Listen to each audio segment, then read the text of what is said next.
Hi hello ನಮಸ್ಕಾರ, welcome back to Sakshi kitchens and logs.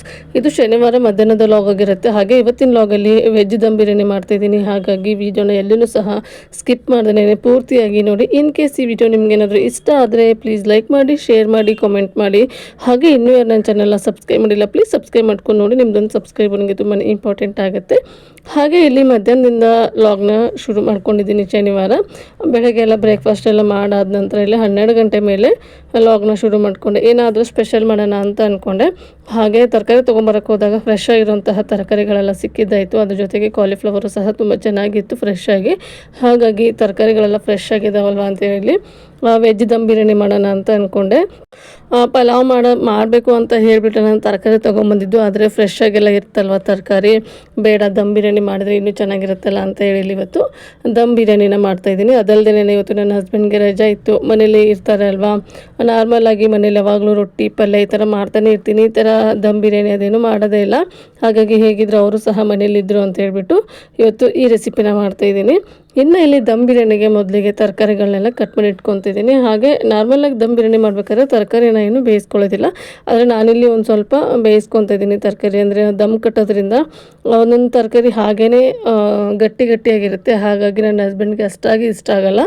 ಅದಕ್ಕೋಸ್ಕರ ಇಲ್ಲಿ ಒಂದು 30% ತರಕಾರಿನ ಬೇಯಿಸಿದ್ರೆ ಆಯಿತು ಅಂತ ಇಲ್ಲಿ ಫಸ್ಟಿಗೆ ಕ್ಯಾರೆಟು, ಬೀನ್ಸು, ಆಲೂಗಡ್ಡೆ, ಹಾಗೆ ಹೂಕೋಸು, ಬಟಾಣಿ, ಹಸಿ ಬಟಾಣಿ ತೊಗೊಂಡಿದ್ದೀನಿ ನಾನು.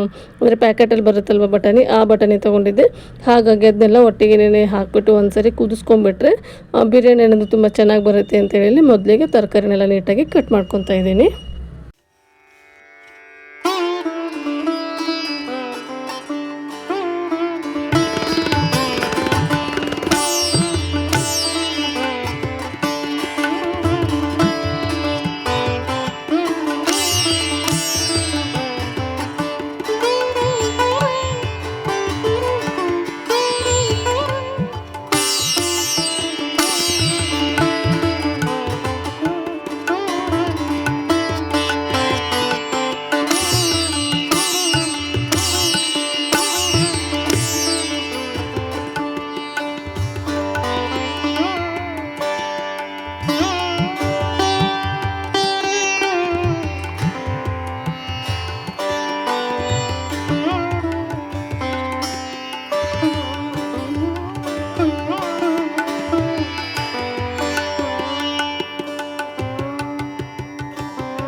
ಇನ್ನು ಇಲ್ಲಿ ತರಕಾರಿನೆಲ್ಲ ಕಟ್ ಮಾಡಿ ನೀಟಾಗಿ ಸ್ವಲ್ಪ ನೀರನ್ನ ಹಾಕ್ಬಿಟ್ಟು ಇಲ್ಲಿ ಬೇಯೋದಕ್ಕಿಟ್ಟಿದ್ದೀನಿ. ನಾನೇನು ತರಕಾರಿ ಬೇಯೋದಕ್ಕೇನು ಉಪ್ಪು ಅದೇನೋ ಹಾಕಿಲ್ಲ, ಹಾಗೆಯೇ ಬೇಯೋದಕ್ಕಿಟ್ಟಿದ್ದೀನಿ. ಇನ್ನು ಅದು ಬೇಯೋಷ್ಟರಲ್ಲಿ ಒಂದು ಸ್ವಲ್ಪ ಈರುಳ್ಳಿ ಬೇಕಾಗಿತ್ತು.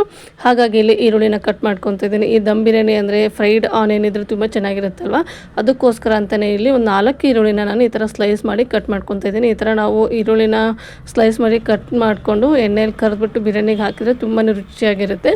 ಹಾಗಾಗಿ ಇನ್ನು ಅದ್ರ ಜೊತೆಗೆ ಒಂದು ಸ್ವಲ್ಪ ಕೊತ್ತಂಬರಿ ಸೊಪ್ಪು, ಪುದೀನ ಸೊಪ್ಪು, ಒಂದು ಸ್ವಲ್ಪ ಟೊಮೆಟೊನೂ ಸಹ ಬೇಕಾಗಿತ್ತು. ಅದನ್ನು ಸಹ ಇಲ್ಲಿ ನೀಟಾಗಿ ಕಟ್ ಮಾಡಿ ಇಟ್ಕೊತಾ ಇದ್ದೀನಿ. ಹಾಗೆ ನನಗೇನಂದರೆ ನಮ್ಮ ಮನೇಲಿ ಎಲ್ಲರೂ ಇರೋಂತಹ ಟೈಮಲ್ಲಿ ಈ ಥರ ಏನಾದರೂ ಸ್ಪೆಷಲ್ ಅಡುಗೆಗಳನ್ನ ಮಾಡಿಬಿಟ್ಟು ತಿನ್ನಿಸ್ಬೇಕು ಅನ್ನೋದು ತುಂಬಾ ಆಸೆ ಇರುತ್ತೆ. ಪ್ರತಿ ವಾರನೂ ಹೀಗೇ ನಾನು ನನ್ನ ಹಸ್ಬೆಂಡ್ಗೆ ವಾರದಲ್ಲಿ ಒಂದು ಸರಿ ರಜೆ ಇರುತ್ತೆ. ಹಾಗಾಗಿ ಅವ್ರಿಗೇನಾದರೂ ಇಷ್ಟ ಆಗುವಂಥದ್ದು ಅಥವಾ ಎಲ್ಲರೂ ಇಷ್ಟಪಟ್ಟು ತಿನ್ನುವಂತಹದ್ದು ರೆಸಿಪಿಗಳನ್ನೇನಾದರೂ ಮಾಡೋಣ ಅಂತ ಅಂದ್ಕೊಂಡು ಈ ಥರ ನಾನು ಪ್ಲ್ಯಾನ್ ಮಾಡ್ಕೊತಿರ್ತೀನಿ. ಹಾಗೆ ಈ ಥರ ಪ್ಲ್ಯಾನಿಂಗ್ನ ನಾನು ಶುಕ್ರವಾರ ನೈಟೇ ಮಾಡಿ ಇಟ್ಕೊಂಡ್ಬಿಟ್ಟಿರ್ತೀನಿ. ಅಂದರೆ ಬೆಳಗ್ಗೆ ಎದ್ದ ತಕ್ಷಣ ನಾನು ಏನು ಅಡುಗೆ ಮಾಡಬೇಕು, ಹಾಗೆ ಬ್ರೇಕ್ಫಾಸ್ಟ್ ಏನು ಮಾಡಬೇಕು, ಮಧ್ಯಾಹ್ನಕ್ಕೆ ಅಡುಗೆ ಏನು ಮಾಡಬೇಕು, ನೈಟ್ ನೈಟಿಗೆ ಮಾತ್ರ ನಾನು ಏನು ಪ್ರಿಪೇರ್ ಮಾಡಿ ಇಟ್ಕೊಂಡಿರಲ್ಲ. ಯಾಕಂದರೆ ಮಧ್ಯಾಹ್ನ ಜಾಸ್ತಿನೇ ಆಗಿರುತ್ತಲ್ವ, ಅದನ್ನೇ ತಿನ್ಕೊಂಡ್ಬಿಡ್ತೀವಿ. ಒಂದೊಂದು ಸರಿ ಮಕ್ಕಳು ಏನಾದರೂ ಸ್ನ್ಯಾಕ್ಸ್ ಏನಾದರೂ ತಿನ್ನಬೇಕು ಅಂದಾಗ ಹೊರಗಡೆ ಏನಾದರೂ ಕರ್ಕೊಂಡು ಹೋಗ್ತಾರೆ. ಇಲ್ಲ ಅಂದರೆ ನಾನೇ ಮನೆಯಲ್ಲಿ ಪ್ರಿಪೇರ್ ಮಾಡ್ತೀನಿ. ಇನ್ನು ಶುಕ್ರವಾರ ನೈಟ್ ನಾನು ಶನಿವಾರಕ್ಕೆ ಏನು ಬ್ರೇಕ್ಫಾಸ್ಟ್ ಮಾಡೋದು, ಏನು ಲಂಚ್ ಮಾಡೋದು ಅಂತ ಅಂದ್ಕೊಂಡಿರ್ತೀನಲ್ವ, ಅದಕ್ಕೆ ಏನೇನು ತರಕಾರಿ ಬೇಕಾಗುತ್ತೆ ಅಥವಾ ಏನಾದರೂ ಮೊಳಕೆ ಕಟ್ಟಿರೋಂತಹ ಕಾಳು ಪಲ್ಯ ಮಾಡಬೇಕು ಅಂದರೆ ಗುರುವಾರ ನೈಟೇ ನೆನೆಸಿಟ್ಬಿಟ್ಟಿರ್ತೀನಿ. ಅದನ್ನು ಶುಕ್ರವಾರ ಒಂದಿನ ಪೂರ್ತಿಯಾಗಿ ಮೊಳಕೆ ಕಟ್ಟೋದಕ್ಕೆ ಬಿಟ್ಬಿಟ್ರೆ ಶನಿವಾರನಷ್ಟೇ ಕರೆಕ್ಟಾಗಿ ಮೊಳಕೆ ಬಂದಿರುತ್ತೆ. ಈ ಥರ ಏನಾದರೂ ಸ್ಪೆಷಲ್ ಅಡುಗೆಗಳನ್ನ ಮಾಡ್ಕೊತಾ ಇರ್ತೀನಿ ನಾನು ಈ ವಾರ ನಮ್ಮ ಉತ್ತರ ಕನ್ನಡಕ್ಕೆ ಸ್ಪೆಷಲ್ಲು ಖಾನಾವಳಿ ಊಟ ಮಾಡೋಣ ಅಂತ ಅಂದ್ಕೊಂಡೆ. ಆದರೆ ಟೈಮ್ ಇಲ್ಲದೆ ಇರೋ ಕಾರಣಕ್ಕೆ ನಾನಿಲ್ಲಿ ಇವತ್ತು ದಮ್ ಬಿರಿಯಾನಿನ ಮಾಡ್ಕೊತಾ ಇದ್ದೀನಿ. ಬೆಳಗಿನ ಬ್ರೇಕ್ಫಾಸ್ಟು ಸಹ ಲೇಟಾಗಿತ್ತಲ್ವ, ಇನ್ನು ಲಂಚೂ ಸಹ ಲೇಟಾಗಿಬಿಡುತ್ತೆ ಖಾನಾವಳಿ ಸ್ಪೆಷಲ್ ಏನಾದರೂ ಮಾಡೋಣ ಅಂತ ಅಂದರೆ ಹಾಗಾಗಿ ಇವತ್ತು ಬೇಡ, ಹೇಗಿದ್ರು ಫ್ರೆಶ್ ಆಗಿರೋಂತಹ ತರಕಾರಿ ಇತ್ತಲ್ವ, ಹಾಗಾಗಿ ದಮ್ ಬಿರಿಯಾನಿನ ಮಾಡೋಣ ಅಂತೇಳಿ ದಮ್ ಬಿರಿಯಾನಿಗೆ ರೆಡಿ ಮಾಡ್ಕೊತಾ ಇದ್ದೀನಿ. ಇನ್ನು ಇಲ್ಲಿ ದಮ್ ಬಿರಿಯಾನಿ ಮಾಡೋದಕ್ಕೆ ಮೊದಲಿಗೆ ರೈಸ್ ಮಾಡಿ ಇಟ್ಕೋಬೇಕಾಗಿತ್ತು. ಹಾಗಾಗಿ ಇಲ್ಲಿ ಒಂದು ಪಾತ್ರೆ ಇಟ್ಕೊಂಡಿದ್ದೀನಿ, ಅದಕ್ಕೆ ನೀರನ್ನ ಸೇರಿಸ್ಕೊತಾ ಇದ್ದೀನಿ. ಇವಾಗ ಇದಕ್ಕೆ ಡ್ರೈ ಮಸಾಲನ್ನ ಸೇರಿಸ್ಕೊತಾ ಇದ್ದೀನಿ. ಅಂದರೆ ಚಕ್ಕೆ, ಲವಂಗ, ಮರಾಠ ಮೊಗ್ಗು, ಹಾಗೆ ಸ್ಟಾರ್ ಫ್ಲವರು, 3 ಏಲಕ್ಕಿನ ಸೇರಿಸ್ಕೊತಾ ಇದ್ದೀನಿ. ಹಾಗೆ ಕಲ್ಲುವು, ಒಂದು ಅರ್ಧ ಸ್ಪೂನ್ ಆಗೋಷ್ಟು ಸಾಯಿ ಜೀರಾ, ಒಂದು ಪಲಾವ್ ಎಲೆನೂ ಸಹ ಸೇರಿಸ್ಕೊತಾ ಇದ್ದೀನಿ. ಹಾಗೆ ಇದ್ರ ಜೊತೆಗೆ ಕಟ್ ಮಾಡಿ ಇಟ್ಕೊಂಡಿರುವಂತಹ ಲೆಮನ್ನು, ಸ್ವಲ್ಪ ಕಸ್ತೂರಿ ಮೆಂತಿನ ಸೇರಿಸ್ಕೊತಾ ಇದ್ದೀನಿ. ನಿಮ್ಮ ಹತ್ರ ಇದೆಲ್ಲ ಇದ್ದರೆ ಸೇರಿಸ್ಕೊಳ್ಳಿ, ಇಲ್ಲಾಂದರೆ ಬರೀ ಚಕ್ಕೆ, ಲವಂಗ, ಏಲಕ್ಕಿನೂ ಸಹ ಸೇರಿಸ್ಕೊಂಡ್ರೆ ಸಾಕಾಗುತ್ತೆ. ಇಲ್ಲಿ ಒಂದು ಸ್ವಲ್ಪ ಫ್ಲೇವರ್ಫುಲ್ ಆಗಿರಲಿ ಅನ್ನೋ ಕಾರಣಕ್ಕೆ ನಾನು ಇಷ್ಟೆಲ್ಲ ಡ್ರೈ ಮಸಾಲಾನ ಸೇರಿಸ್ಕೊತಾ ಇದ್ದೀನಿ. ಹಾಗಾಗಿ ಇನ್ನು ಇದಕ್ಕೆ ರುಚಿಗೆ ತಕ್ಕಷ್ಟು ಉಪ್ಪು, ಹಾಗೆ 1 ಸ್ಪೂನ್ ಆಗೋಷ್ಟು ಎಣ್ಣೆನೂ ಸಹ ಸೇರಿಸ್ಕೋಬೇಕಾಗತ್ತೆ. ಸೇರಿಸ್ಕೊಂಡು ಒಂದ್ಸರಿ ಮಿಕ್ಸ್ ಮಾಡ್ಕೊಂಬಿಡಿ, ಅಂದರೆ ಉಪ್ಪೆಲ್ಲ ಹಾಗೆ ತಳದಲ್ಲಿ ಹಾಗೆ ಕೂತಿರುತ್ತೆ. ಹಾಗಾಗಿ ಇನ್ನು ಇದನ್ನು ಕುದಿಯೋದಕ್ಕೆ ಬಿಟ್ಬಿಡೋಣ. ಒಂದು ಕುದಿ ಬರಬೇಕು, ಅಂದರೆ ಇನ್ನೇನು ಕುದಿಯೋದಕ್ಕೆ ಶುರು ಆಗುತ್ತೆ ಅನ್ನೋ ಟೈಮಲ್ಲಿ ಇದಕ್ಕೆ ನೆನೆಸಿಟ್ಕೊಂಡಿರೋವಂತಹ ಬಾಸುಮತಿ ರೈಸ್ನ ಸೇರಿಸ್ಕೊತಾ ಇದ್ದೀನಿ. ನೀವು ನೋಡ್ತಾ ಇರ್ಬೋದು ನೀವು ಇಲ್ಲಿ ಇನ್ನೇನು ಕುದಿ ಬರೋದಕ್ಕೆ ಶುರುವಾಯಿತು. ಹಾಗಾಗಿ ಇಲ್ಲಿ ಮೊದಲೇ ನೆನೆಸಿ ಇಟ್ಕೊಂಡಿರೋವಂತಹ ಬಾಸುಮತಿ ರೈಸ್ನ ಸೇರಿಸ್ಕೊತಾ ಇದ್ದೀನಿ. ನೀವು ಬಾಸುಮತಿ ರೈಸ್ ಇದ್ದರೆ ಸೇರಿಸ್ಕೊಳ್ಳಿ, ಇಲ್ಲಾಂದರೆ ನೀವು ನಾರ್ಮಲಾಗಿ ಊಟಕ್ಕೆ ಯಾವ್ದು ಬಳಸ್ಕೊತೀರ ನೋಡಿ ಅದನ್ನು ಸಹ ನೀವು ಬಳಸ್ಕೋಬಹುದು. ಈ ಥರ ಏನಾದರೂ ಸ್ಪೆಷಲ್ ಆಗಿರೋಂತಹ ದಮ್ ಬಿರಿಯಾನಿ ಈ ಥರದ್ದೇನಾದರೂ ಮಾಡಿದಾಗ ತುಂಬಾ ರೇರ್ ಅಲ್ವ ಈ ಥರ ರೆಸಿಪಿಗಳೆಲ್ಲ ಮಾಡೋದು. ಹಾಗಾಗಿ ನಾನಿಲ್ಲಿ ಬಾಸುಮತಿ ರೈಸ್ನ ಬಳಸ್ಕೊತಾ ಇದ್ದೀನಿ. ಇನ್ನು ಬಾಸುಮತಿ ರೈಸ್ನ ಸೇರಿಸ್ಕೊಂಡು ಒಂದ್ಸರಿ ಮಿಕ್ಸ್ ಮಾಡಿಕೊಂಡು ಇದನ್ನು ಒಂದು 80% ಆದರೂ ನಾವು ಬೇಯಿಸ್ಕೋಬೇಕಾಗತ್ತೆ. ಹಾಗಾಗಿ ಇನ್ನು ಇದು ಬೇಯಷ್ಟರಲ್ಲಿ ಒಂದು ಸ್ವಲ್ಪ ಈರುಳ್ಳಿನೂ ಸಹ ಫ್ರೈ ಮಾಡ್ಕೋಬೇಕಾಗಿತ್ತು. ಹಾಗಾಗಿ ಈ ರೈಸ್ನ ಪಕ್ಕದ ಗ್ಯಾಸಿಗೆ ಟ್ರಾನ್ಸ್ಫರ್ ಮಾಡ್ಕೊಂಡಿದ್ದೀನಿ. ಇನ್ನು ಅದು ಬೇಯಷ್ಟರಲ್ಲಿ ಈರುಳ್ಳಿನ ಫ್ರೈ ಮಾಡ್ಕೊಂಬಿಡೋಣ. ಹಾಗೆ ಇಲ್ಲಿ ಒಂದು ಪ್ಯಾನ್ ಇಟ್ಕೊಂಡಿದ್ದೀನಿ. ಪ್ಯಾನ್ ಕಾದಾದ ನಂತರ ಇದಕ್ಕೆ ಒಂದು 1/4 ಕಪ್ ಆಗುವಷ್ಟು ಎಣ್ಣೆನ ಸೇರಿಸ್ಕೊತಾ ಇದ್ದೀನಿ. ಚಿಕ್ಕ ಕಪ್ಪಲ್ಲಿ 1/4 ಕಪ್ ಆಗುವಷ್ಟು, ನೀವು ನೋಡ್ತಾ ಇರ್ಬೋದು ನಾನಿಲ್ಲಿ ಎಣ್ಣೆನ ಎಷ್ಟು ಹಾಕ್ಕೊಂಡಿದ್ದೀನಿ ಅಂತ ಹೇಳ್ಬಿಟ್ಟು. ಇನ್ನು ಹಾಗೆ ಸ್ಲೈಸಾಗಿ ಕಟ್ ಮಾಡಿ ಇಟ್ಕೊಂಡಿರೋಂತಹ ಈರುಳ್ಳಿನ ಕೈಯಿಂದ ಒಂದು ಸ್ವಲ್ಪ ಬಿಡಿಸ್ಕೊಳ್ಳಿ. ಅಂದರೆ ಈ ಥರ ಬಿಡಿಸಿ ನಾವು ಫ್ರೈ ಮಾಡೋದ್ರಿಂದ ಬೇಗನೆ ಫ್ರೈ ಆಗಿಬಿಡುತ್ತೆ. ಹಾಗಾಗಿ ಈ ಥರ ಬಿಡಿಸ್ಕೊಂಡು ನೀಟಾಗಿ ಕಟ್ ಮಾಡಿ ಇಟ್ಕೊಂಡಿರೋಂತಹ 4 ಈರುಳ್ಳಿನ ನಾನಿಲ್ಲಿ ಫ್ರೈ ಮಾಡ್ಕೊತಾ ಇದ್ದೀನಿ. ಇದನ್ನು ಕಾಯ್ದಿರೋಂತಹ ಎಣ್ಣೆಗೆ ಸೇರಿಸ್ಕೊಂಡು ಫ್ರೈ ಮಾಡ್ಕೋಬೇಕಾಗತ್ತೆ. ಇನ್ನು ಈರುಳ್ಳಿ ಫ್ರೈ ಮಾಡೋಷ್ಟರಲ್ಲಿ ಒಂದು ಸ್ವಲ್ಪ ಮಸಾಲೆನೂ ಸಹ ರೆಡಿ ಮಾಡ್ಕೋಬೇಕಾಗಿತ್ತು. ಅದನ್ನು ಫ್ರೈ ಮಾಡೋದಕ್ಕೆ ಬಿಟ್ಬಿಟ್ಟು ಇಲ್ಲಿ ಮಸಾಲೆಗೆ ರೆಡಿ ಮಾಡ್ಕೊತಿದ್ದೀನಿ. ಒಂದು ಬೌಲ್ ತೊಗೊಂಡಿದ್ದೀನಿ. ಹಾಗೆ ಆ ಬೌಲ್ಗೆ ಒಂದು ಅರ್ಧ ಕಪ್ ಆಗುವಷ್ಟು ಮೊಸರನ್ನ ಸೇರಿಸ್ಕೊತಾ ಇದ್ದೀನಿ. ಇನ್ನು ಇದಕ್ಕೆ ಅರ್ಧ ಸ್ಪೂನ್ ಆಗುವಷ್ಟು ಗರಂ ಮಸಾಲ, ಹಾಗೆ ಖಾರಕ್ಕೆ ಅನುಗುಣವಾಗಿ ಖಾರದ ಪುಡಿನ ಸೇರಿಸ್ಕೋಬೇಕಾಗುತ್ತೆ. ನಾನಿಲ್ಲಿ 1-2 ಸ್ಪೂನು ಸೇರಿಸ್ಕೊತಾ ಇದ್ದೀನಿ, ಯಾಕಂದರೆ ಗರಂ ಮಸಾಲದಲ್ಲೂ ಸಹ ಖಾರ ಇರುತ್ತೆ. ಹಾಗಾಗಿ ಅದ್ರ ಜೊತೆಗೆ 1 ಸ್ಪೂನ್ ಆಗುವಷ್ಟು ಧನಿಯಾ ಪುಡಿ. ಮನೆಯಲ್ಲಿ ಧನಿಯಾ ಪುಡಿ ಖಾಲಿನೇ ಆಗಿಬಿಟ್ಟಿತ್ತು, ಹಾಗಾಗಿ ಇವತ್ತು ಅಂಗಡಿಯಿಂದ ತೊಗೊಂಬಂದು ಸೇರಿಸ್ಕೊತಾ ಇದ್ದೀನಿ.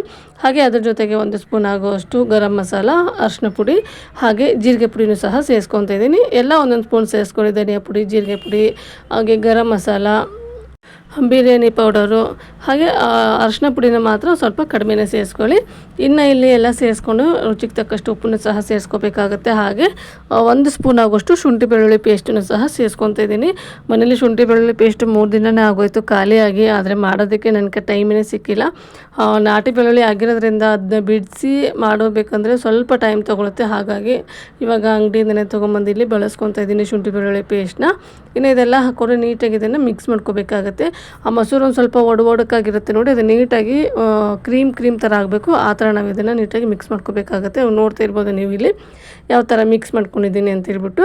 ಹಾಗೆ ಇಲ್ಲಿ ನಾನು ತರಕಾರಿನೂ ಸಹ ಬೇಯಿಸ್ಕೊಂಡು ಇಟ್ಕೊತಾ ಇದ್ದೀನಿ. ನೋಡ್ತಾ ಇರ್ಬೋದು ನಾನಿಲ್ಲಿ ಯಾವ ಥರ ಬೇಯಿಸ್ಕೊಂಡಿದ್ದೀನಿ ಅಂತ ಹೇಳ್ಬಿಟ್ಟು. ಒಂದು 30 ಅಥವಾ 40% ತರಕಾರಿನ ಬೇಯಿಸ್ಕೊಳ್ಳಿ ಸಾಕಾಗುತ್ತೆ. ಇನ್ನು ಬೇಯಿಸ್ಕೊಂಡಿರೋಂತಹ ತರಕಾರಿನ ಆ ಮಸಾಲೆಗೆ ಸೇರಿಸ್ಕೊಂಡು ನೀಟಾಗಿ ಇದನ್ನು ಮಿಕ್ಸ್ ಮಾಡ್ಕೋಬೇಕಾಗತ್ತೆ.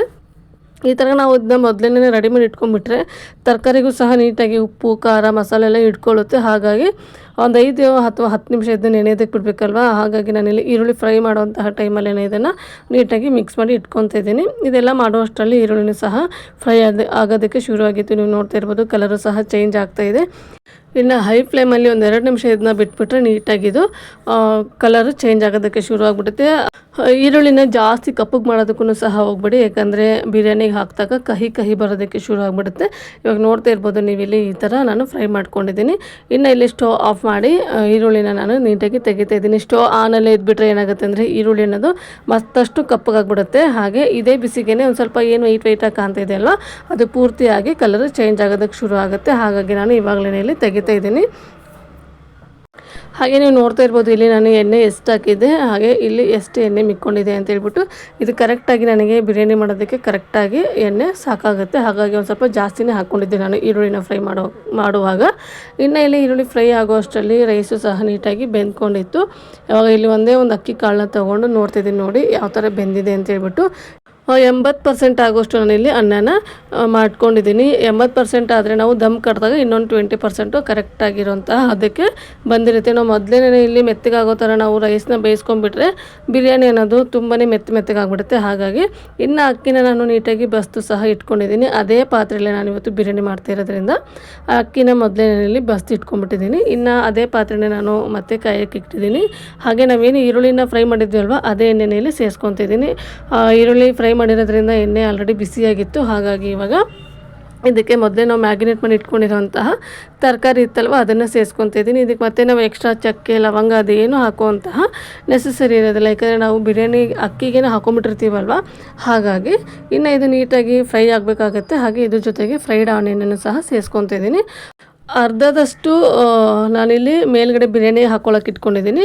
ಒಂದು ಅರ್ಧದಷ್ಟು ಇಲ್ಲಿ ಒಗ್ಗರಣೆಗೆ ಸೇರಿಸ್ಕೊತಾ ಇದ್ದೀನಿ. ಹಾಗೆ ಅದ್ರ ಜೊತೆಗೆ ಒಂದು ಸ್ವಲ್ಪ ಕೊತ್ತಂಬರಿ ಸೊಪ್ಪು ಹಾಗೆ ಪುದೀನ ಸೊಪ್ಪನ್ನು ಸಹ ಸೇರಿಸ್ಕೊತಾ ಇದ್ದೀನಿ. ಹಾಗೆ ಜೊತೆಗೆ ಇಲ್ಲಿ ಒಂದು ನಾಟಿ ಟೊಮೆಟೊನ ಸಹ ಕಟ್ ಮಾಡಿ ಸೇರಿಸ್ಕೊತಾ ಇದ್ದೀನಿ. ನಾಟಿ ಟೊಮೆಟೊ ಬೇಕಂದರೆ ಹಾಕ್ಕೊಳ್ಳಿ, ಬೇಡಂದರೆ ನೀವು ಸ್ಕಿಪ್ ಮಾಡ್ಕೋಬೋದು. ನಮ್ಮ ಮನೇಲಿ ಟೊಮೆಟೊ ಇದ್ದರೆ ಇಷ್ಟಪಡ್ತಾರೆ, ಒಂದು ಸ್ವಲ್ಪ ಹುಳಿ ಅಂಶ ಇರುತ್ತಲ್ವ. ಹಾಗಾಗಿ ಇನ್ನು ಇದನ್ನೆಲ್ಲ ಹಾಕ್ಕೊಂಡು ನೀಟಾಗಿ ಇದನ್ನು ಒಂದ್ಸರಿ ಮಿಕ್ಸ್ ಮಾಡಿಕೊಂಡು ಫ್ರೈ ಮಾಡ್ಕೋಬೇಕಾಗತ್ತೆ. ಹಾಗೆ ಇಲ್ಲಿ ನಾವು ತರಕಾರಿನ ಆಲ್ರೆಡಿ ಬೇಯಿಸಿರೋದ್ರಿಂದ ಜಾಸ್ತಿ ಹೊತ್ತಿನ ಟೈಮ್ ತೊಗೊಳೋದಕ್ಕೆ ಏನು ಹೋಗೋದಿಲ್ಲ. ಇನ್ನು ಹಾಗೆ ಸೈಡಿಗೆ ಎಣ್ಣೆನೂ ಸಹ ಬಿಡೋದಕ್ಕೆ ಶುರು ಆಗೋಯಿತು. ನೋಡ್ತಾ ಇರ್ಬೋದು ನೀವಿಲ್ಲಿ, ಯಾಕಂದರೆ ತರಕಾರಿ ಮೊದಲೇ ಬೇಯಿಸಿದ್ದೀವಲ್ವ. ಹಾಗಾಗಿ ಇನ್ನು ಇದಕ್ಕೆ ನಾನು ಮೊದಲೇ ರೆಡಿ ಮಾಡಿ ಇಟ್ಕೊಂಡಿರೋಂತಹ ಅಕ್ಕಿ ಅನ್ನ ಮಾಡಿ ಇಟ್ಕೊಂಡಿದ್ದಲ್ವ ಅದನ್ನು ಸೇರಿಸ್ಕೊತಿದ್ದೀನಿ. ಹಾಗೆ ಇದರಲ್ಲಿ ನಾವೇನು ಸ್ಟಾರ್ ಫ್ಲವರು ಹಾಗೆ ಮರಾಠ ಮೊಗ್ಗೆಲ್ಲ ಹಾಕಿರ್ತೀವಿ ನೋಡಿ, ಅದು ನಿಮಗೆ ಬೇಕಾದರೆ ನೀವು ಹಾಗೇ ಸಹ ಹಾಕೋಬೋದು. ನಾನಿಲ್ಲಿ ತೆಗಿತಾ ಇದ್ದೀನಿ ಲೆಮನ್ ಪೀಸು ಹಾಗೆ ಪಲಾವ್ ಎಲೆ ಮರಾಠ ಮೊಗ್ಗು ಅದೇನಿತ್ತಲ್ವ ಅದನ್ನೆಲ್ಲ ಪೂರ್ತಿಯಾಗಿ ತೆಗಿತಾ ಇದ್ದೀನಿ. ಇನ್ನು ತೆಗೆದು ಅನ್ನನ ಸಹ ಇಲ್ಲಿ ನೀಟಾಗಿ ಸ್ಪ್ರೆಡ್ ಮಾಡ್ಕೊತಾ ಇದ್ದೀನಿ. ನಾನಿಲ್ಲಿ 1 ಲೇಯರ್ ಮಾತ್ರ ಮಾಡ್ಕೊತಾ ಇದ್ದೀನಿ. ನಿಮಗೆ ಬೇಕಾದರೆ ಡಬಲ್ ಲೇಯರ್ ಬೇಕಾದರೆ ನೀವು ಡಬಲ್ ಲೇಯರು ಸಹ ಮಾಡ್ಕೋಬೋದು. ಫಸ್ಟಿಗೆ ನಾವೇನು ಗ್ರೇವಿ ಮಾಡಿರ್ತೀವಲ್ವ 1 ಲೇಯರಿಗೆ ಎಷ್ಟು ಬೇಕಾಗುತ್ತೆ ನೋಡಿ ಗ್ರೇವಿ, ಅದನ್ನು ತೆಗೆದ್ಬಿಟ್ಟು ಅದ್ರ ಮೇಲೆ ರೈಸ್ ಹಾಕ್ಬಿಟ್ಟು ಇವಾಗ ತೋರಿಸ್ತಾ ಇದ್ದೀನಿ ಅಲ್ವಾ ಫ್ರೈಡ್ ಆನಿಯನ್ ಹಾಕೋದು, ಈ ಥರ 1 ಲೇಯರಲ್ಲಿ ಹಾಕೋಬೇಕಾಗುತ್ತೆ. ಅದಾದ ನಂತರ ಹಾಲಲ್ಲಿ ನೆನೆಸಿಟ್ಕೊಂಡಿರೋವಂತಹ ಅರಿಶಿನ ಪುಡಿನೂ ಸಹ ಸೇರಿಸ್ಕೊತಿದ್ದೀನಿ. ನನ್ನ ಹತ್ರ ಕೇಸರಿ ಇರಲಿಲ್ಲ, ಹಾಗಾಗಿ ಇನ್ನು ಅದ್ರ ಜೊತೆಗೆ ಮೇಲ್ಗಡೆ ಕಟ್ ಮಾಡಿ ಇಟ್ಕೊಂಡಿರೋವಂತಹ ಕೊತ್ತಂಬರಿ ಸೊಪ್ಪು ಪುದೀನ ಸೊಪ್ಪು ಸೇರಿಸ್ಕೊತಿದ್ದೀನಿ. ಹಾಗೆ ಮೇಲ್ಗಡೆ ಸ್ವಲ್ಪ ಗರಂ ಮಸಾಲ ಹಾಗೆ ಬಿರಿಯಾನಿ ಪೌಡರ್ನ ಸ್ಪ್ರಿಂಕಲ್ ಮಾಡ್ಕೊತಾ ಇದ್ದೀನಿ. ನೀವೇನಾದ್ರು ಡಬಲ್ ಲೇಯರ್ ಮಾಡ್ತಾಯಿದ್ದೀವಿ ಅಂದರೆ 1 ಲೇಯರು ಈ ಥರ ಪ್ರೊಸೀಜರ್ ಮಾಡಿ ಅದಾದ ನಂತರ ಮತ್ತೆ ಗ್ರೇವಿನ ಹಾಕ್ಕೊಂಡು ಮತ್ತೆ ರೈಸ್ನ ಹಾಕ್ಕೊಂಡು ಮತ್ತೆ ನೀವು ಈ ಥರ ಈರುಳ್ಳಿ ಕೊತ್ತಂಬರಿ ಸೊಪ್ಪು ಪುದೀನ ಸೊಪ್ಪು ಈ ಥರ ಎಲ್ಲ ನೀವು ಹಾಕೋಬೇಕಾಗುತ್ತೆ. ಅದು ಅವಾಗ ಡಬಲ್ ಲೇಯರ್ ಆಗಿ ತುಂಬ ಚೆನ್ನಾಗಿಯೂ ಸಹ ಇರುತ್ತೆ. ನಾನಿಲ್ಲಿ ಒಂದು ಹೊತ್ತಿಗೆ ಮಾಡ್ತಿರೋದ್ರಿಂದ ಈ ಥರ ಮಾಡ್ಕೊತಾ ಇದ್ದೀನಿ. ಇನ್ನು ಇದನ್ನು ದಮ್ ಕಟ್ಕೋಬೇಕಾಗಿತ್ತಲ್ವ, ಹಾಗಾಗಿ ನಾನಿಲ್ಲಿ ಕೆಳಗಡೆ ಒಂದು ಕಬ್ಬಿಣದ ಕಾವಲು ಇಟ್ಕೊಂಡಿದ್ದೀನಿ. ನೀವು ಡೈರೆಕ್ಟಾಗಿ ಗ್ಯಾಸ್ ಮೇಲೂ ಸಹ ಇಟ್ಕೋಬೋದು. ಲೋ ಫ್ಲೇಮನ್ನು ಮಾಡಿಬಿಟ್ಟು ಒಂದು 20 ನಿಮಿಷ ನೀವು ಇದನ್ನು ಈ ಥರ ಬೇಯಿಸ್ಕೋಬೇಕಾಗುತ್ತೆ. ಆ ಥರ ಮಾಡಿದರೆ ಸೀದೋಗುವಂತಹ ಚಾನ್ಸಸ್ ಇರುತ್ತೆ ಅಂತ ಹೇಳ್ಬಿಟ್ಟು ನಾನಿಲ್ಲಿ ಈ ಥರ ತವಾದ ಮೇಲೆ ಇಟ್ಕೊತಾ ಇದ್ದೀನಿ. ಇನ್ನು ಮೇಲ್ಗಡೆ 1.5 ಸ್ಪೂನ್ ಆಗುವಷ್ಟು ತುಪ್ಪನೂ ಸಹ ಸೇರಿಸ್ಕೊಂಡು ಲಿಡ್ನ ಕ್ಲೋಸ್ ಮಾಡಿ ಈ ಥರ ಒಂದು ಭಾರವಾಗಿರುವಂತಹದ್ದು ಒಂದು ಏನಾದರೂ ವಸ್ತುನೇ ಇಡಿ. ನಾನಿಲ್ಲಿ ಕುಟಾಣಿನ ಇಟ್ಕೊತಾ ಇದ್ದೀನಿ. ಒಂದು 20 ಅಥವಾ ಒಂದು 15 ನಿಮಿಷ ನಾವು ಇದನ್ನು ಈ ಥರ ನೀಟಾಗಿ ದಮ್ ಕಟ್ಕೊಂಡ್ಬಿಟ್ರೆ ರೆಡಿನೇ ಆಗೋಯಿತು. ಸಖತ್ ಟೇಸ್ಟಿಯಾಗಿರುವಂತಹ ದಮ್ ಬಿರಿಯಾನಿ. ಹಾಗೆ ನೀವು ನೋಡ್ತಾ ಇರ್ಬೋದು ಇಲ್ಲಿ ಎಲ್ಲೂ ಸಹ ಗ್ಯಾಪ್ ಇಲ್ಲ, ಅಂದರೆ ಈ ಥರ ಗ್ಯಾಪ್ ಇಲ್ಲದೇ ಇರೋ ಥರ ನಾವು ಇದನ್ನು ಕ್ಲೋಸ್ ಮಾಡಿಕೊಂಡು ದಮ್ ಕಟ್ಕೋಬೇಕಾಗತ್ತೆ. ಆವಾಗ ನೀಟಾಗಿ ಅದು ದಮ್ ಕಟ್ಟಿರುತ್ತೆ, ಫ್ಲೇವರ್ಫುಲ್ಲಾಗಿ ಬಿರಿಯಾನಿ ಅನ್ನೋದು ರೆಡಿಯಾಗಿರುತ್ತೆ. ಇನ್ನು ಅದು ರೆಡಿ ಆಗೋಷ್ಟರಲ್ಲಿ ನನ್ನ ಮಗಂಗೆ ಇವತ್ತು ಪನ್ನೀರ್ ಟಿಕ್ಕ ತಿನ್ನಬೇಕು ಅಂತ ಅನ್ನಿಸ್ತಾ ಇತ್ತು ಅಂತೆ. ಹಾಗಾಗಿ ಬೆಳಗ್ಗೆ ಸ್ಕೂಲ್ಗೆ ಹೋಗುವಾಗಲೇ ಹೇಳೋಗಿದ್ದ, ಅಮ್ಮ ಪನ್ನೀರ್ ಟಿಕ್ಕ ಮಾಡು ಇವತ್ತು ಅಂತ ಹೇಳ್ಬಿಟ್ಟು. ಇನ್ನು ಬಿರಿಯಾನಿ ಮಾಡ್ತಾಯಿದ್ದೀವಲ್ವ, ಅದ್ರ ಜೊತೆಗೆ ಕಾಂಬಿನೇಷನ್ ಆಗಿ ಇವತ್ತು ಪನ್ನೀರ್ ಟಿಕ್ಕನ ಮಾಡ್ಕೊತಾ ಇದ್ದೀನಿ. ತುಂಬಾ ಚೆನ್ನಾಗಿರುತ್ತೆ ಪನ್ನೀರ್ ಟಿಕ್ಕ. ಹಾಗಾಗಿ ಇಲ್ಲಿ ಅದಕ್ಕೆ ಕಟ್ ಮಾಡಿ ಇಟ್ಕೊಂಡಿರೋಂತಹ ಕ್ಯಾಪ್ಸಿಕಮ್ಮು, ಹಾಗೆ ಕಟ್ ಮಾಡಿ ಇಟ್ಕೊಂಡಿರೋಂತಹ ಈರುಳ್ಳಿ, ಹಾಗೆ 200 ಗ್ರಾಮ್ ಆಗೋಷ್ಟು ಪನ್ನೀರನ್ನ ತೊಗೊತಾ ಇದ್ದೀನಿ. ಪನ್ನೀರ್ ಅಂದರೆ ಯಾರಿಗೆ ಇಷ್ಟ ಇರಲ್ಲ ಹೇಳಿ, ಮೊದಲೇ ನನಗೆ ಮಾತ್ರ ತುಂಬಾ ಇಷ್ಟ ಆಗುತ್ತೆ. ಹಾಗಾಗಿ ಸಂಜೆ ಈವ್ನಿಂಗ್ ಸ್ನ್ಯಾಕ್ಸಿಗೂ ಸಹ ಆಗುತ್ತೆ, ಹಾಗೆ ಇವಾಗ ಊಟಕ್ಕೆ ನೆಂಚ್ಕೊಳ್ಳೋಕ್ಕೂ ಸಹ ಆಗುತ್ತೆ ಅಂತ ಇವತ್ತು ಈ ರೆಸಿಪಿನ ಇಲ್ಲಿ ಮಾಡ್ಕೊತಾ ಇದ್ದೀನಿ. ಇನ್ನು ಇದನ್ನೆಲ್ಲ ನೀಟಾಗಿ ಸ್ಕ್ವೇರ್ ಆಗಿ ಕಟ್ ಮಾಡಿ ಹಾಕೊತಾ ಇದ್ದೀನಿ. ಪನ್ನೀರು ಹಾಗೆ ಕ್ಯಾಪ್ಸಿಕಮ್ಮು ಈರುಳ್ಳಿ ಏನಿತ್ತಲ್ವ ಎಲ್ಲದನ್ನು ಸಹ ಒಂದೇ ಸೈಜಲ್ಲೇ ನಾವು ಕಟ್ ಮಾಡಿ ಹಾಕೋಬೇಕಾಗತ್ತೆ. ಇನ್ನು ಇದಕ್ಕೂ ಅಷ್ಟೇ ಬೇಸಿಕ್ ಮಸಾಲೆಗಳಂತ ಏನು ಹೇಳ್ತೀವಲ್ವ, ಅಚ್ಚ ಖಾರದ ಪುಡಿ, ಉಪ್ಪು, ಧನಿಯಾ ಪುಡಿ, ಜೀರಿಗೆ ಪುಡಿ, ಅರಿಶಿನ ಪುಡಿ, ಹಾಗೆ ಗರಂ ಮಸಾಲ, ಒಂದು ಸ್ವಲ್ಪ ಮೊಸರನ್ನ ಹಾಕ್ಬಿಟ್ಟು ಇದನ್ನು ನೀಟಾಗಿ ಮಿಕ್ಸ್ ಮಾಡ್ಕೋಬೇಕಾಗತ್ತೆ. ನಾವು ಯಾವುದೇ ಅಡುಗೆಗಳನ್ನ ಮಾಡ್ತೀವಿ ಅಂದರೆ, ಏನಾದರೂ ಸ್ಪೆಷಲ್ ಮಾಡ್ತೀವಿ ಅಂದರೆ ಇವು ಬೇಸಿಕ್ ಮಸಾಲೆಗಳನ್ನ ಹಾಕಿ ಅಡುಗೆನ ಮಾಡಿದ್ರೆ ತುಂಬಾ ರುಚಿಯಾಗಿ ಬರುತ್ತೆ. ಹಾಗೆ ಯಾರಿಗೆ ಅಡುಗೆ ಬರಲ್ಲ ನೋಡಿ, ಅವರು ಸಹ ತುಂಬಾ ಸುಲಭವಾಗಿ ರುಚಿಯಾಗಿ ಈ ಅಡುಗೆಗಳನ್ನ ಮಾಡ್ಕೋಬಹುದು. ಈ ಒಂದು ಪದಾರ್ಥಗಳು ಅಥವಾ ಮಸಾಲೆ ಪದಾರ್ಥ ಅಂತ ಏನು ಹೇಳ್ತೀವಲ್ವ, ಇವು ಮನೇಲಿ ಇದ್ಬಿಟ್ರೆ ಸಾಕು, ಆರಾಮಾಗಿ ನಾವು ನಿಮಗೆ ಯಾವ ಥರ ಬೇಕು ಅಡುಗೆ ಆ ಥರ ನಾವಿಲ್ಲಿ ರೆಡಿ ಮಾಡ್ಕೋಬಹುದು. ಇನ್ನು ಅದೆಲ್ಲ ಹಾಕ್ಕೊಂಡು ಒಂದು ಸ್ವಲ್ಪ ಮೊಸರು ಹಾಗೆ ಕೊತ್ತಂಬರಿ ಸೊಪ್ಪನ್ನು ಸಹ ಸೇರಿಸ್ಕೊತಿದ್ದೀನಿ. ಹಾಗೆ ಇದನ್ನು ನೀಟಾಗಿ ಬೀಟ್ ಮಾಡ್ಕೊತಾ ಇದ್ದೀನಿ. ಹಾಗೆ ಅದಾದ ನಂತರ ಕೈಯಿಂದ ನೀಟಾಗಿ ಮಿಕ್ಸ್ ಮಾಡ್ಕೊತಾ ಇದ್ದೀನಿ.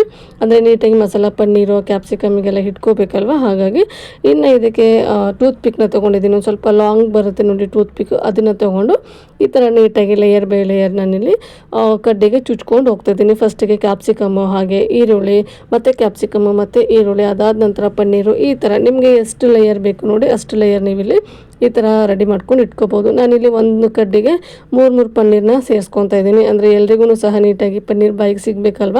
ಹಾಗಾಗಿ ಒಂದು 3 ಪನ್ನೀರನ್ನ ಇಲ್ಲಿ ಸೇರಿಸ್ಕೊತಾ ಇದ್ದೀನಿ. ಇದೇ ಥರ ಎಲ್ಲದನ್ನು ನಾನು ಕಡ್ಡಿನ ರೆಡಿ ಮಾಡಿ ಇಟ್ಕೊಂಡ್ಬಿಡ್ತೀನಿ. ಮೊದಲಿಗೆ ಇಟ್ಕೊಂಡ್ಬಿಟ್ರೆ ಅದು ನೀಟಾಗಿ ಮಸಾಲನೂ ಸಹ ಪನ್ನೀರ್ ಇಟ್ಕೊಂಡ್ಬಿಡುತ್ತೆ. ಹಾಗೆ ನಾವು ಹಿಂಗೆ ಇನ್ನೇನು ತಿನ್ನಬೇಕು ಅನ್ನೋ ಟೈಮಲ್ಲಿ ಇದನ್ನ ನೀಟಾಗಿ ಸುಟ್ಕೊಂಡು ತಿಂತಾಯಿದ್ರೆ ತುಂಬಾ ರುಚಿಯಾಗಿರುತ್ತೆ. ಹಾಗಾಗಿ ಇಲ್ಲಿ ಮೊದಲೇ ಎಲ್ಲ ರೆಡಿ ಮಾಡಿ ಇಟ್ಕೊಂಡಿದ್ದೀನಿ. ಅದಾದ ನಂತರ ಅದೇ ಕಬ್ಬಿಣದ ಕಾವಲಿನ ಮತ್ತೆ ವಾಶ್ ಮಾಡಿಕೊಂಡು ತೊಗೊಂಡಿದ್ದೀನಿ. ಹಾಗೆ ಬಿಸಿ ಮಾಡೋದಕ್ಕೂ ಸಹ ಇಟ್ಟಿದ್ದೆ.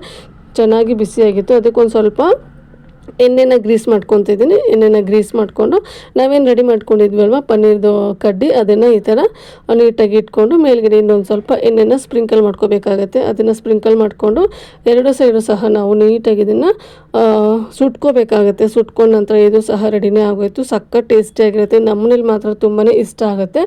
ಹಾಗಾಗಿ ಇವತ್ತು ಈ ರೆಸಿಪಿನ ಮಾಡಿದೆ. ಸಂಜೆ ಈವ್ನಿಂಗ್ ಸ್ನ್ಯಾಕ್ಸಿಗೂ ಸಹ ನೀವು ಮಾಡ್ಕೋಬೋದು. ಹಾಗೆ ಈ ಥರ ಏನಾದರೂ ಸ್ಪೆಷಲ್ ರೆಸಿಪಿಗಳನ್ನ ಮಾಡಿದಾಗ ಅದ್ರ ಜೊತೆಗೆ ಸೈಡ್ ಡಿಶ್ ಆಗಿನೂ ಸಹ ನೀವು ಈ ಟಿಕ್ಕನ್ನು ಮಾಡಿಕೊಂಡು ತಿನ್ಬೋದು. ತುಂಬಾ ರುಚಿಯಾಗಿರುತ್ತೆ. ಹಾಗೆ ಇದು ಒಂದು ಸೈಡು ನೀಟಾಗಿ ಸುಟ್ಟಿತ್ತು. ಇನ್ನು ಅದೇ ಥರ ಎರಡು ಸೈಡನ್ನು ಸಹ ನೀಟಾಗಿ ಸುಡ್ತಾ ಇದ್ದೀನಿ. ನೀವು ನೋಡ್ತಾ ಇರ್ಬೋದು ಇಲ್ಲಿ ಯಾವ ಥರ ಆಗಿದೆ ಅಂತೇಳ್ಬಿಟ್ಟು. ಇನ್ನು ಇದೆಲ್ಲ ಮಾಡ್ಕೊಳ್ಳೋ ಅಷ್ಟರಲ್ಲಿ ಬಿರಿಯಾನಿಯನ್ನು ಸಹ ದಮ್ ಕಟ್ಟಿದ್ದಾಗಿತ್ತು. ಅದು ಸಹ ಇಲ್ಲಿ ತಣ್ಣಗಾಗಿತ್ತು. ನೀವು ನೋಡ್ತಾ ಇರ್ಬೋದು ಇಲ್ಲಿ ಯಾವ ಥರ ಕಾಣ್ತಿದೆ ಅಂತೇಳ್ಬಿಟ್ಟು. ತುಂಬಾ ಚೆನ್ನಾಗಿ ಫ್ಲೇವರ್ಫುಲ್ಲಾಗಿ ಬರ್ತಾಯಿತ್ತು.